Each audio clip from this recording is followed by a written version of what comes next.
Welcome to Thamarai recipes. இன்றைக்கி நான் பூண்டு வடகம் தாங்க செய்ய போகிறேன். இப்போ இந்த பூண்டு வடகம் செய்கிறதுக்கு ஜவ்வரிசி மாவு ஜவ்வரிசி 1 டம்ளர் எடுத்துருக்கேங்க. மொத்தமாக 2 டம்ளர் ஜவ்வரிசி இருக்குது. அதை 2 தடவை அரைச்சிக்கலான்னு 1 டம்ளர் முதல்ல எடுத்திருக்கேன்.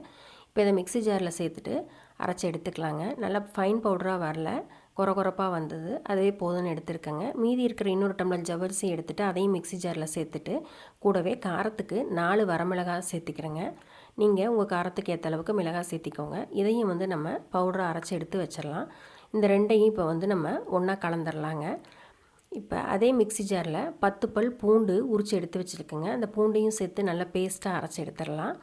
இப்போ ஒரு பாத்திரத்தில் 6 டம்ளர் அளவுக்கு தண்ணி சேர்த்து வச்சுருக்கேங்க. அதை நல்லா கொதிக்கிறதுக்கு முன்னாடியே ஜவ்வரிசியை போட்டுட்டு கூடவே அந்த பூண்டு பேஸ்ட்டையும் சேர்த்துடலாம். அதுக்கப்புறமா தேவைக்கேற்ற அளவு உப்பு சேர்த்துட்டு இதை நல்லா கூழாக காய்ச்சிடலாங்க. லோ ஃப்ளேமில் வச்சுக்கலாங்க, அப்போ தான் அடி பிடிக்காமல் இருக்கும். இப்போ பாருங்கள், நல்லா வெந்து வந்துருச்சு ஜவ்வரிசி. நமக்கு அதே மாதிரி இதுவும் திக்காகிடுச்சு கூழும்.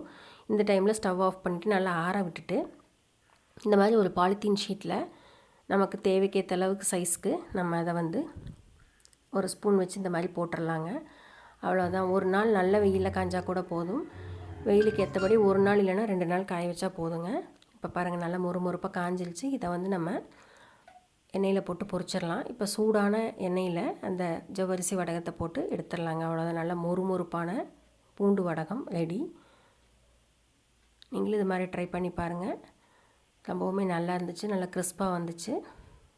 நம்ம சேனலை ஃபஸ்ட் டைம் பார்க்குறீங்கன்னா சப்ஸ்கிரைப் பண்ணுங்கள். இந்த வீடியோ உங்களுக்கு பிடிச்சிருந்துச்சுன்னா உங்கள் ஃப்ரெண்ட்ஸ்க்கு ஷேர் பண்ணுங்கள். தேங்க்ஸ் ஃபார் வாட்சிங்.